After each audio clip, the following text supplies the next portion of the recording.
So, hey guys, welcome to this new lecture. In this lecture, we will learn about the chapter 1 of economics. So, basically, we are starting economics from today. We learn about economics, and the first chapter is the story of Palampur. अच्छा, सबसे पहले मैं एक बात clear कर देना चाहता हूँ कि पालमपुर एक हाइपोथेटिकल विलेज है. मतलब बेसिकली ये रियलिटी में एग्जिस्ट नहीं करता, एक हाइपोथेटिकल विलेज है. तो अगर आप सब कहीं अपना जादुई दिमाग लगा के इसे मैप में ढूंढने की कोशिश करेंगे तो नहीं मिलेगा. तो मैं बस पहले ये क्लियर कर देना चाहता हूँ कि it is a hypothetical village. So guys, अब हम स्टोरी ऑफ पालमपुर स्टार्ट करते हैं चैप्टर.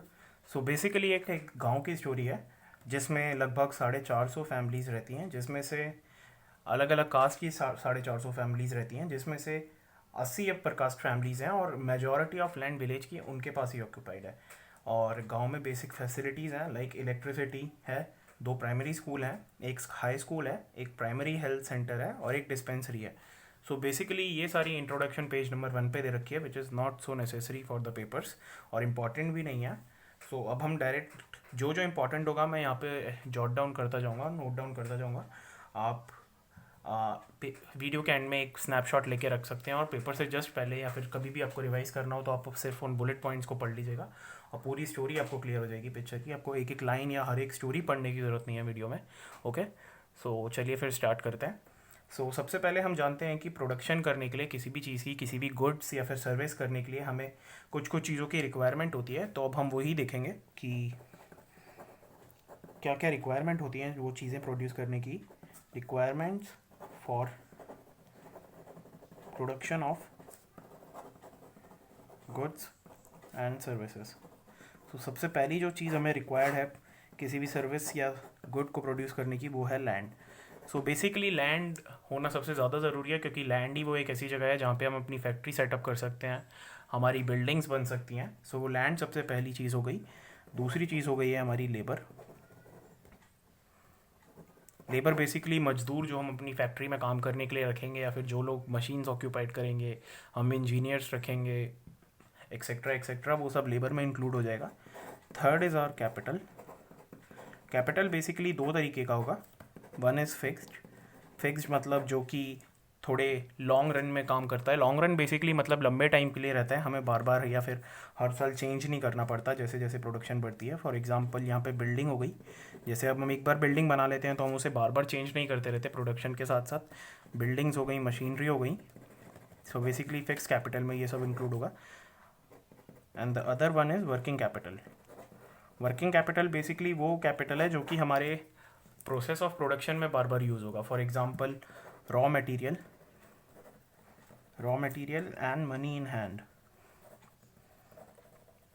सो फॉर एग्जांपल अगर मान लीजिए आपको ये पेन प्रोड्यूस करना है, इस पेन को प्रोड्यूस करने के लिए मुझे जो फिक्स कैपिटल चाहिए होगा वो होगा पेन के लिए एक फैक्ट्री चाहिए होगी, उसमें बिल्डिंग्स चाहिए होंगी और उसमें मशीनरी चाहिए होगी. और जो वर्किंग कैपिटल होगा उसके लिए मुझे रॉ मटेरियल चाहिए होगा. रॉ मटेरियल एग्जांपल मुझे इसके लिए प्लास्टिक चाहिए, इसके लिए अंदर रिफिल चाहिए. और जो मनी इन हैंड है, हम लेबर जो हमारी फैक्ट्री में काम करेगी उसको भी जो हमें मनी है वो भी देना होगा. सो वो भी प्रोडक्शन में बार बार यूज़ होगा. तो मैं यहाँ पे लिख देता हूँ यूज्ड इन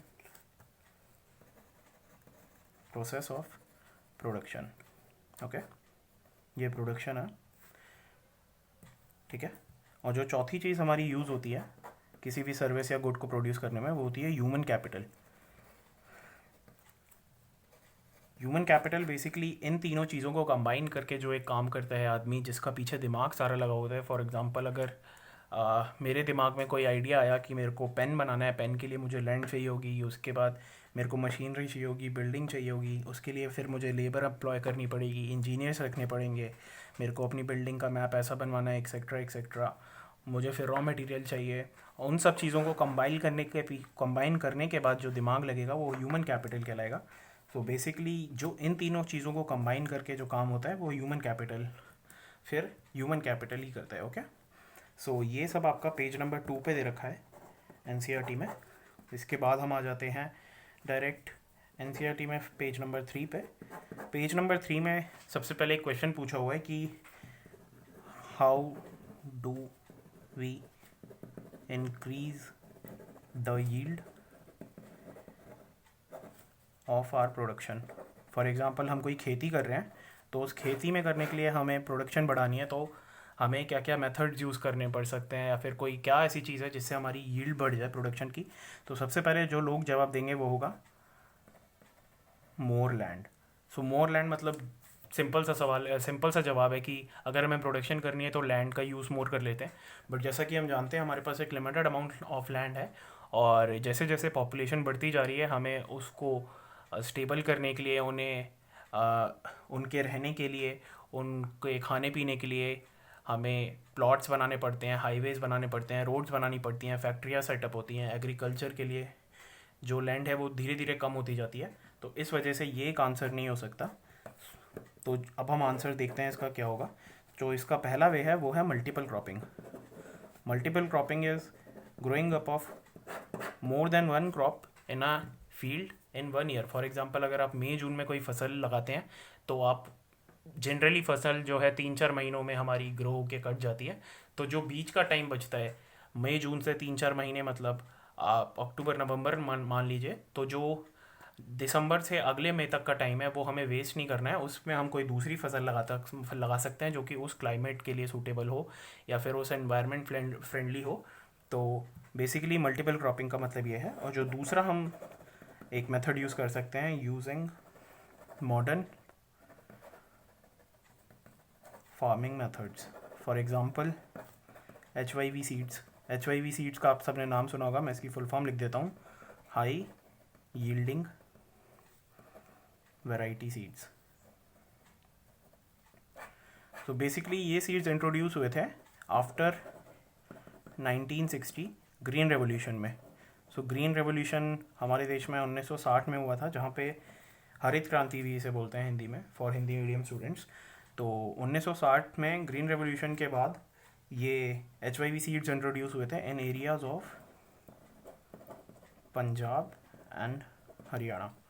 सो मेनली इन दो एरियाज़ पे काफ़ी फोकस किया गया था ग्रीन रेवोल्यूशन के टाइम, और ये सारे सीड्स इंट्रोड्यूस हुए थे जिससे हमारी प्रोडक्शन बढ़ सकती है। और ये जो सीड्स हैं इनसे लगभग 2.5 टाइम्स हमारी प्रोडक्शन बढ़ सकती है।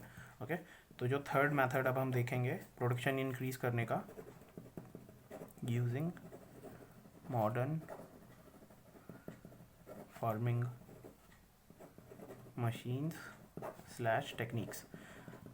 जो एक अलग मेथड हो सकता है, एक नया मेथड हो सकता है अपनी यील्ड इंक्रीज़ करने का। हमें जो आजकल नई टेक्नोलॉजी इतनी आ चुकी है, नई नई मशीनें आ चुकी है, नई नई टेक्निक्स आ चुकी हैं। For example tractors. अगर हम किसी ह्यूमन की लेबर और ट्रैक्टर में कंपैरिजन करेंगे तो ट्रैक्टर ऑब्वियसली काफ़ी ज़्यादा एफिशिएंट होगा, काफ़ी ज़्यादा टाइम सेविंग होगा। दूसरा, हम ट्यूबवेल्स यूज़ कर सकते हैं इंस्टेड ऑफ हैंडपम्प्स। हैंडपम्प्स में एक तो पानी आने में काफ़ी टाइम लगता है और ऊपर से पूरे फार्म में डिस्ट्रीब्यूट करने में काफ़ी टाइम लग जाएगा। तीसरा पॉइंट, थ्रेशर जो कटाई के लिए आपने देखा होगा, एक मशीन होती है जो इसे गोल गोल चलती है, तो हम उसका भी यूज़ कर सकते हैं इंस्टेड ऑफ मैनुअल लेबरिंग,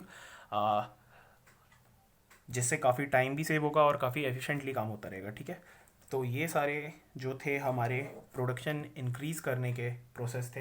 अब हम देखेंगे, जैसा कि हम सब जानते हैं कि हर सिक्के के दो पहलू होते हैं, every coin has two sides.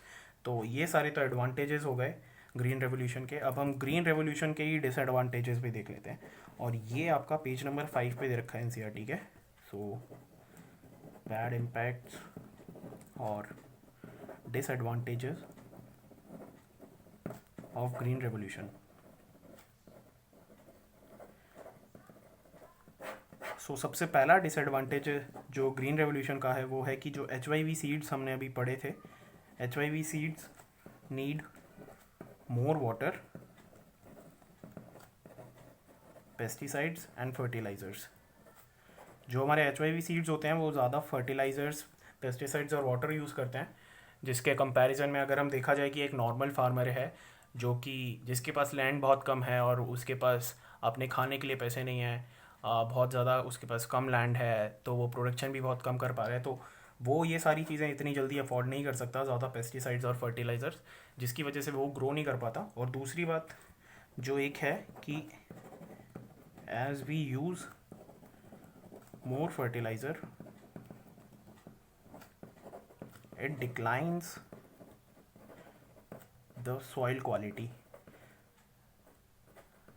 इस पॉइंट का मतलब है कि जैसे जैसे हम ज़्यादा फर्टिलाइज़र यूज़ करेंगे, अपनी सॉइल में ज़्यादा केमिकल डालेंगे, उससे सॉइल की जो क्वालिटी है वो बहुत ज़्यादा कम हो जाएगी, उसमें केमिकल्स की अमाउंट ज़्यादा हो जाएगी और जो नेचुरल हमारी हम ह्यूमस होती है बेसिकली, तो वो कम हो जाएगी और जो सॉइल की क्वालिटी है वो काफ़ी कम हो जाएगी। जो तीसरा हमारा एक डिसएडवांटेज है वो है कि ट्यूबवेल इरिगेशन मोस्टली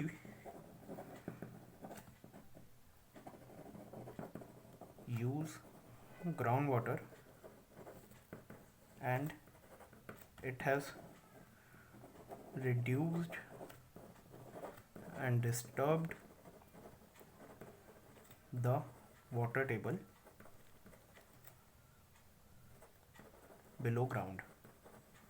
तो जैसे कि हम सब जानते हैं तीसरा पॉइंट कि ट्यूबवेल इरिगेशन जो मोस्टली होता है वो ग्राउंड वाटर यूज़ करता है, और ग्राउंड वाटर हमने कई बार देखा है, कई बार सुना है कि फार्मर्स जो हैं कि अपने खेतों में ट्यूबवेल चला छोड़ देते हैं, जिस वजह से जो अंडरग्राउंड वाटर टेबल है वो काफ़ी डिस्टर्ब हो गई है और जो पानी का लेवल है बहुत ज़्यादा नीचे जाता जा रहा है। सो हमें ये इंश्योर करना पड़ेगा कि पानी का लेवल वापस बना रहे और वाटर टेबल हमारी डिस्टर्ब ना हो। So that's it for today, thank you so much, have a nice day.